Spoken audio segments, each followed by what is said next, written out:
What's up, family? This is Kristen Smallwood, and you're listening to the Thrive with Joy podcast, a special space I've created for us to come and reason together.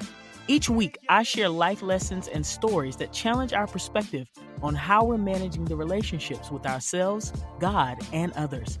I'm even inviting some special guests to help us unpack insights on how to experience lasting, harmonious bonds that abound in grace, forgiveness, and love. Let's get into it.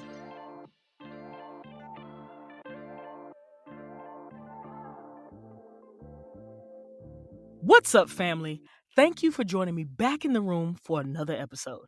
You know what? Sometimes I wish genies were real.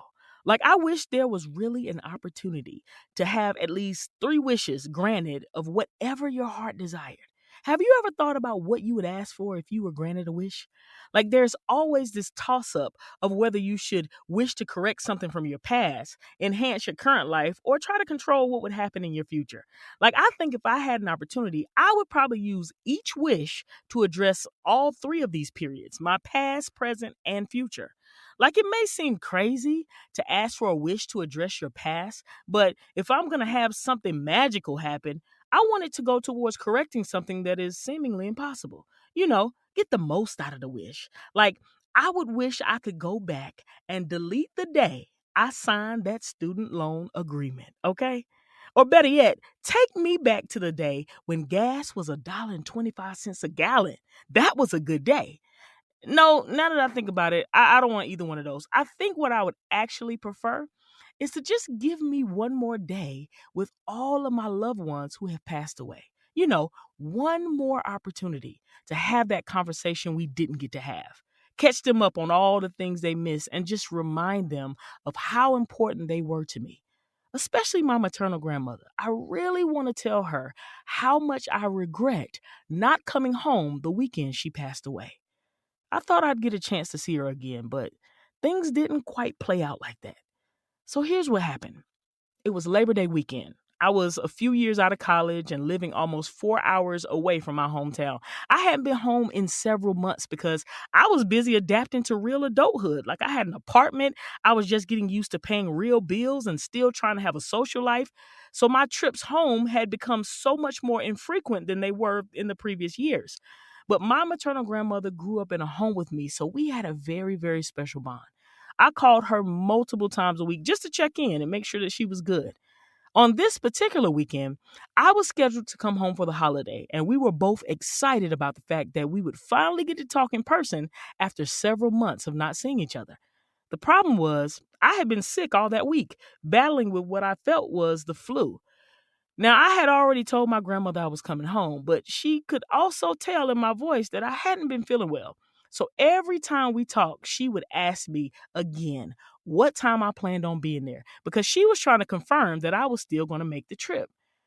I was determined to do so, so I made a point to reassure her every time that I would see her on Friday. Unfortunately, despite what my mouth was saying, my body kept telling me that I was far from being travel ready and that the pain I was feeling had no intention of leaving me anytime soon.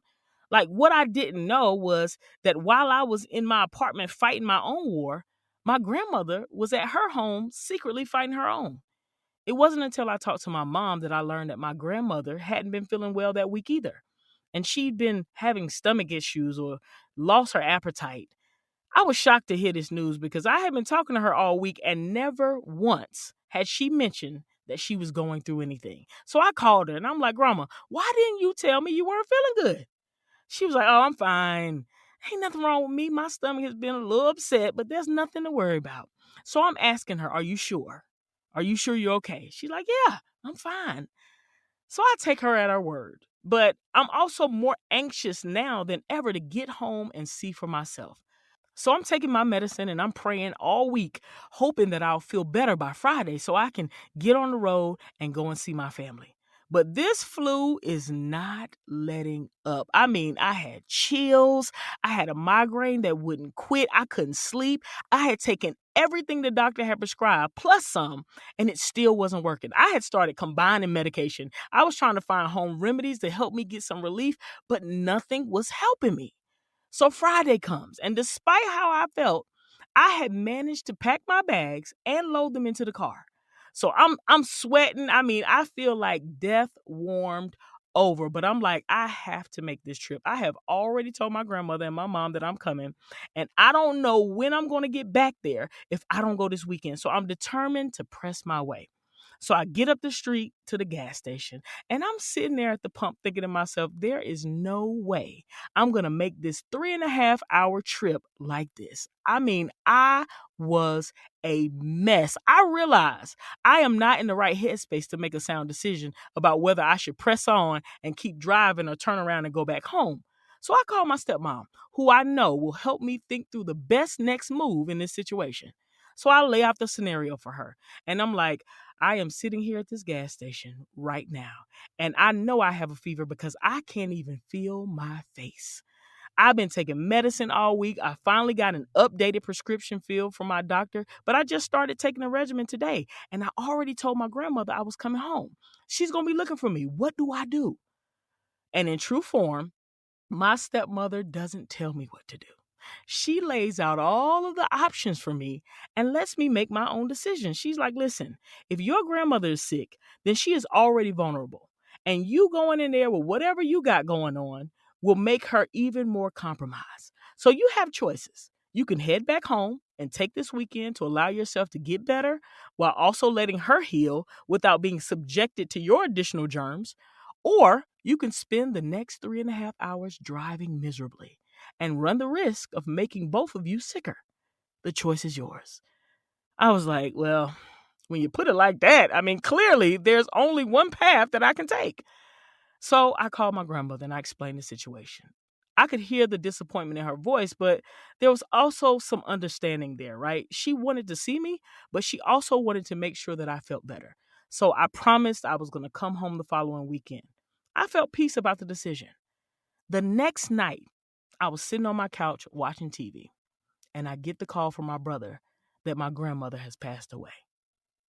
She closed her eyes to go to sleep and never opened them again.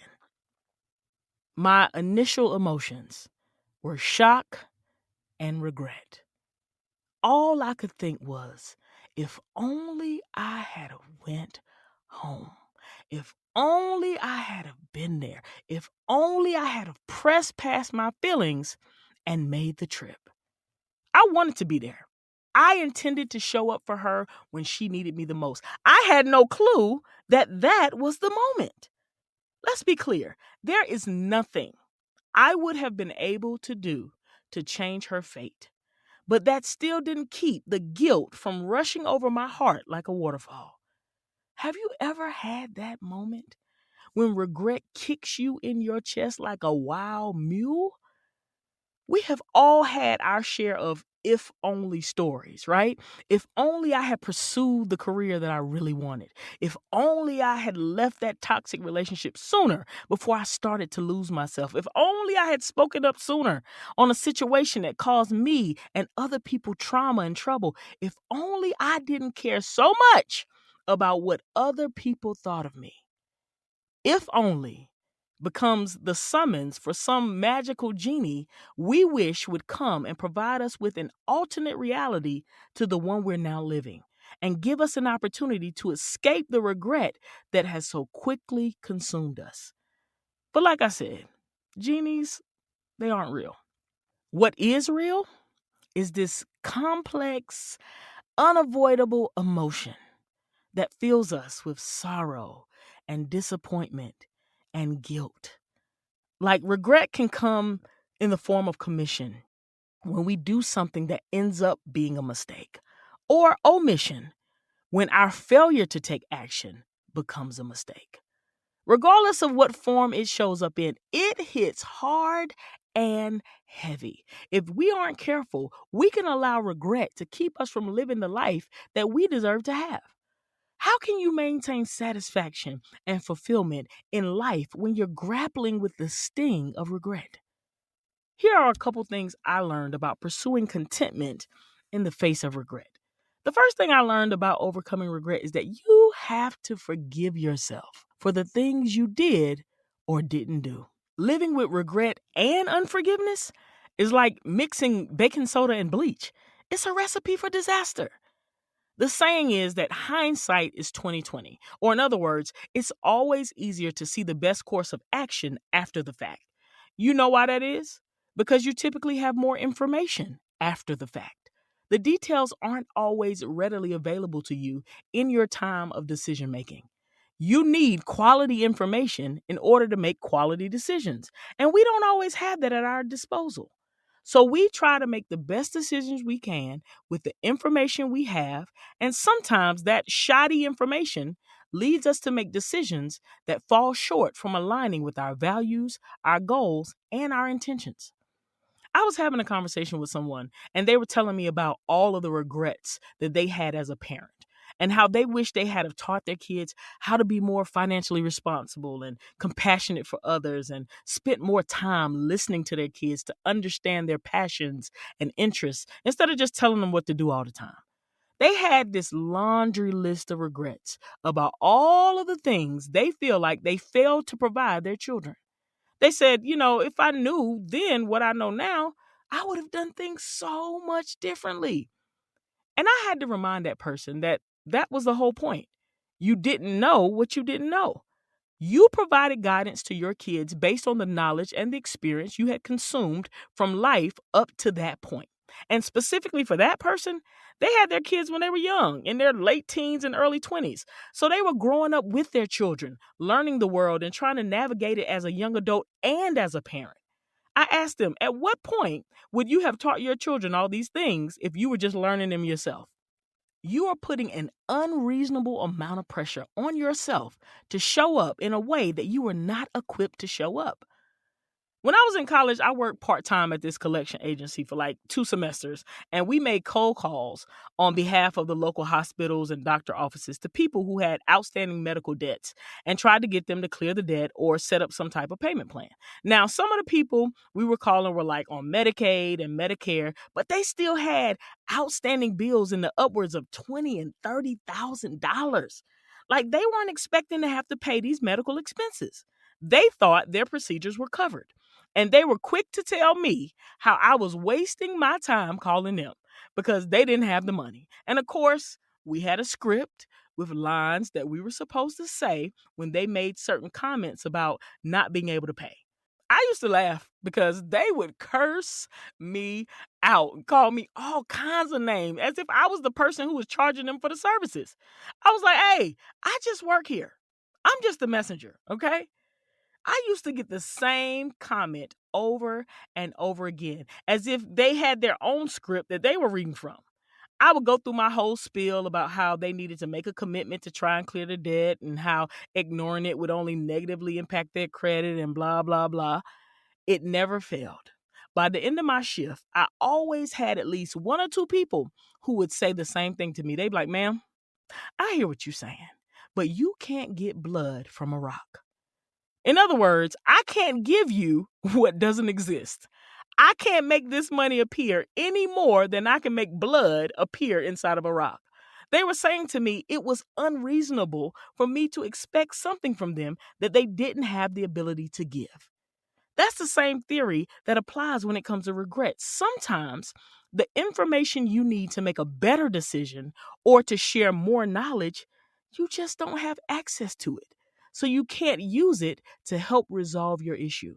If only that parent I was talking to had the knowledge of all the things their child needed when they were growing up, surely they would have shared it with them. Why not? If only I had the slightest idea when I was talking on the phone to my grandmother that day that she was literally dying, surely I would have done everything in my power to be there with her. I couldn't control what I didn't know.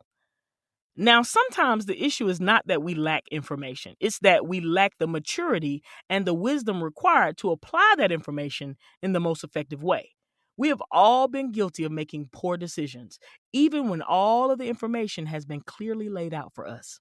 Pride, stubbornness, immaturity, bad habits, all of these things impact our decision-making process. In those instances, we must take full responsibility for the error of our ways and just seek to do better. Regardless of the reasoning, in order to experience better days, once you have found yourself in a place of regret, you have to be gracious and forgive yourself for whatever information, maturity, or control you lacked in that moment that kept you from making what you now believe would have been a better decision. The second thing I learned is to look for the lessons and the patterns from regretful decisions. The statement I made before about hindsight being 2020 is only true if after reflecting on the situation, you gain some newfound clarity or understanding that you didn't previously have. That clarity is only helpful if you use it to drive your future decision making. I regretted the fact that I wasn't there to be with my grandmother when she took her last breath. For a while, I wallowed in the guilt of that decision. But then I thought about it, and I realized that even though I wasn't there, she knew that I would have been there, and she knew that I loved her deeply. She knew these things because I was intentional about showing her that love while she was alive. As I reflected on that thought, I realized that the lesson I was supposed to take from that experience was to love everyone in my life with that same level of intention. Don't assume that people know how you feel about them. Tell them, show them. So if by chance someone else in my life was fighting through their last days and I wasn't able to get to them, they wouldn't have to wonder where they stood with me. And I wouldn't have to live in the regret of missing their last moments. This level of soul searching requires you to be vulnerable and honest with yourself.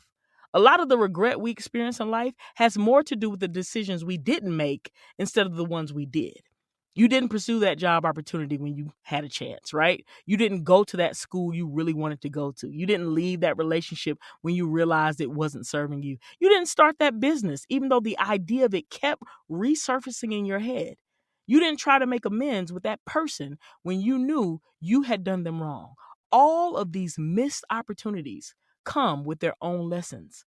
Consider the circumstances that led up to the decision to not move forward with those things. What was going on with you at that time?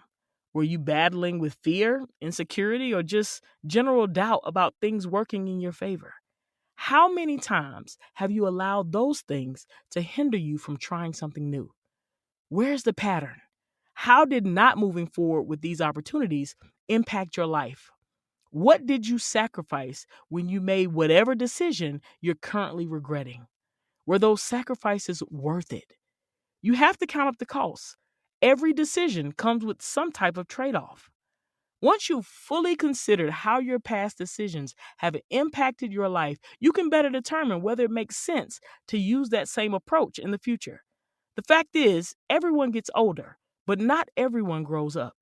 Learning how to evaluate and apply the lessons from our life's experiences to create a better version of ourselves is the best way to keep us from being swallowed up in the trap of guilt and regret.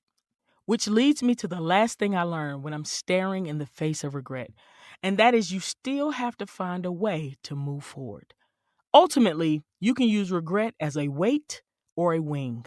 When we allow regret to be a weight, it ties us down to the place where we made that last decision and doesn't allow us to move. We get stuck in the past, stuck in our feelings. We become stagnated and trapped in the memory of what did or didn't happen. Every day, you're thinking about it, and you deny yourself permission to try again, dream again, love again, or just create second chances. They drown you and breed even more regret until you're completely sunken and overtaken in that emotion. I know people who have convinced themselves that they don't deserve anything now because of the things they did or didn't do 20 or 30 years ago. They settle for mediocre living and rather just exist than thrive. That weight can break you spiritually, emotionally, and physically until you become just a shell of a person. But when we allow regret to be a wing, it can be used as a catalyst for growth. Even though birds are born with wings, they're not considered to have gained their wings until those wings have fully developed and are capable of flight. So that development process consists of the initial forelimbs forming a structure around the bird's body and then stretching into a wing-like form. And then over time, the bones and the muscles in the wing begin to get stronger and gain more functionality. The feathers will start to grow out of the skin like hair. And the most important part of that development process is that the wing grows as the bird grows. The larger the bird gets, the larger the wing stretches to accommodate the changes in the bird's form. Once that wing is developed, the bird now has the ability to maneuver in the air, change directions, and land safely. It's been said that this complex process begins in the embryo stages and continues throughout the bird's life. It changes and adapts as the bird matures. Throughout our life, we will constantly be faced with moments of regret, things that we did that we wish we hadn't, and things that we didn't do that we wish we had. Instead of allowing those things to weigh us down, we should use those moments as wings that shape us and strengthen us and develop us into people who can adapt and maneuver through challenges, redirect ourselves to a better place, and land safely with more wisdom than we had before. Listen, I miss my grandmother every single day. However, I realized that it wasn't meant for me to be there when she took her last breath. This woman who helped raise me to become the woman I am today, I don't know what waking up to her cold, unresponsive body would have done to me. Maybe the Lord knew I wasn't ready for that kind of shock. So I had to release myself from any guilt that I was holding on to regarding that decision. When it comes to those missed opportunities we didn't pursue, we have to search for understanding on what held us back so we can gain the courage to try again. As for the actions we took that we wish we could go back and erase, we have to focus on making amends where we can, and where we can't, we have to learn to let go. The truth is, no genie is coming to offer us any wishes that will allow us to magically rewrite history. We can't do anything to change the past, but we can control what we do in the future. If only we could let go of the guilt that binds us and forgive ourselves for what we did not know. If only we would give ourselves the freedom to be imperfect while still trying to heal and grow. If only we would trust God to do the rest, then we would be amazed at all of the wonderful possibilities that still exist for us. I'm sure my grandmother would be proud of that. Thank you so much for listening. If you enjoyed this episode, make sure to share it with a friend. Post about it on social media, or feel free to leave a rating and review. And of course, follow or subscribe to the Thrive with Joy podcast on your favorite streaming platform, Spotify, Apple Podcasts, iHeartRadio, or wherever you get your podcasts, to make sure you're notified when new episodes are available. All new episodes are released on Mondays. Until next time, family, I pray that God bless you to live in peace and thrive with joy.